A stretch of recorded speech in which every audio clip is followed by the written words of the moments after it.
CORI reform, we are back to the same old problems that we've always had. The problems of a 15-year wait or a 10-year wait. Too long.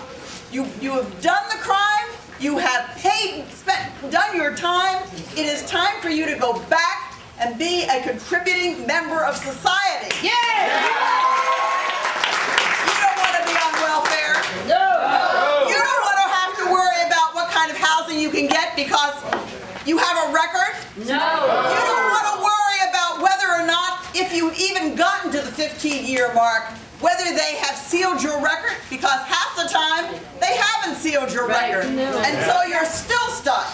November, the Senate passed a bill that is a landmark bill, and we need to make sure it passes in the House. I wore this pin for a reason. Do you all know what this is? This is a dragonfly. And what is a dragonfly known for? New beginnings. And that's what you all deserve. New beginnings.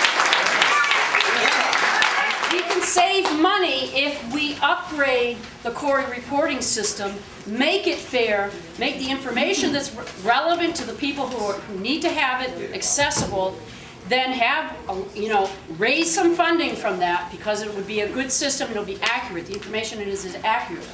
We can do that by helping people get half a chance to get a job so that your chances of recidivating and coming back into the prison system are much less. The long-term cost benefits here is something that, again, I think what we try to do with everybody is say this isn't a Republican issue, it's not a Democratic issue. So, yo vengo a pelear por el CORI porque cuando yo estuve en la prisión, que muchos de nosotros sabemos que cuando nos clasifican para los privilegios, nos dan el privilegio de trabajar en la factoría, entonces nos ilusionan de que cuando nos... While I was in jail, I was trained to work, and I had the privilege while I was in jail to be able to go out and work in factories. Now that I'm out, it's a different story. I will tell you about it. So, es una confusión porque también cuando estamos trabajando en la factoría, cuando somos prisioneros. So, Carmen said that when she had the opportunity to work while in jail, she was told not to mention that she was in the program. And then now that she's out, it's unbelievable how she cannot have the same opportunity she was in, and she had no way out because with the CORI, she can't really hold a job. She said when the person is in jail, they are motivated to come back to society and do well, and they come out with that dream of I'm going to do the right thing this time. I'm going to stand up for me and my family. Then you come out and you find the door closed on you. The CORI system that is actually, in effect, don't allow you to realize that dream of being able to support yourself. I walked out of prison in 1997. The year now is 2010. Since then, approximately 12 years, I have been struggling to find gainful and meaningful employment. I've been struggling to keep a roof over my head. I've been struggling to feed my family. I've been struggling to put my son through college. I've been struggling just to make it day to day. And I am a licensed professional. I'm an electrician. And I still find it hard to find gainful employment because of my CORI. I feel that I'm paying for the same crime twice. I did my time. I did 7 to 10. I wrapped it up. And now I still have to deal with people when they say, can't hire you. And it really, really gets me when someone that's not half as qualified as I am, because they didn't make the mistake that I did. Now the mistake is on me, but I paid my price. So do whatever you can. Stand up, talk, shout. Whatever you do, don't get violent. But stand up for what you believe in. And CORI reform is what we believe in. So do what you got to do, because I know I'm doing what I got to do. I got this back. You know, it's important for us to be reminded that, we're out here because we're on the right side of history right now.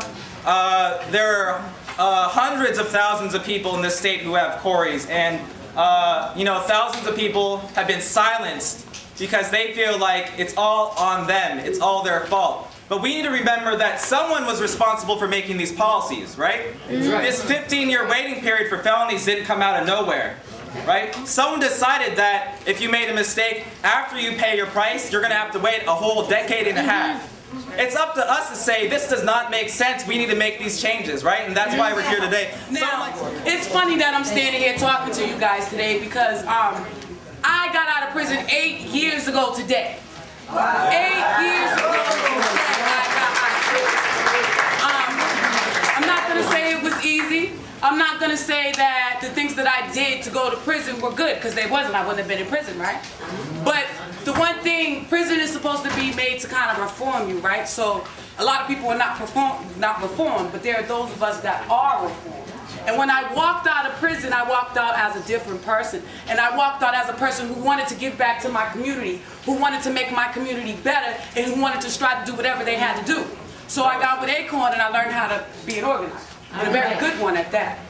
But You go, girl. because I have a criminal record, I am underpaid. I am abused and I'm misused. And oftentimes I can't get the jobs that I qualify for. I only get the jobs that they want to give me. Now I have a 16-year-old child who is disabled, and I've had her since I've gotten out of those doors. And I've lived in shelters. I've lived here, there, and everywhere because I couldn't get housing. The jobs, telemarketing. Who hates telemarketing? Well, I had to be one of those, right? Because I had to feed my child. But guess what? It wasn't enough money for me to feed my child. It wasn't enough money for me to do anything. I spent the first 4 years of my time home on the streets, trying to figure out how I was going to feed my child, how I was going to house my child. I mean, a lot of us are underpaid because we need college, right? We need some more education. Certain charges, you can't get loans. You can't get scholarships. If we don't have a job, how the heck are we going to pay for college, right? And then you talk about crime, you want to solve crime and you want to change, you want to lessen it. Okay, so how is it that I went to jail, I did my time, now I came home and I want to do good, but I can't go to work. So what do you expect me to do? You expect me to sit here and starve? What do you expect me to do? So if the CORI laws were to change, don't you think some of the crime will go away? I think what the people of Massachusetts want to see is they want to see change in their lives. Isn't that right? Yeah. We want to see that the people of the State House are able to take our issues, realize what the solutions can be, and make them a reality, and this is what we're here to do today.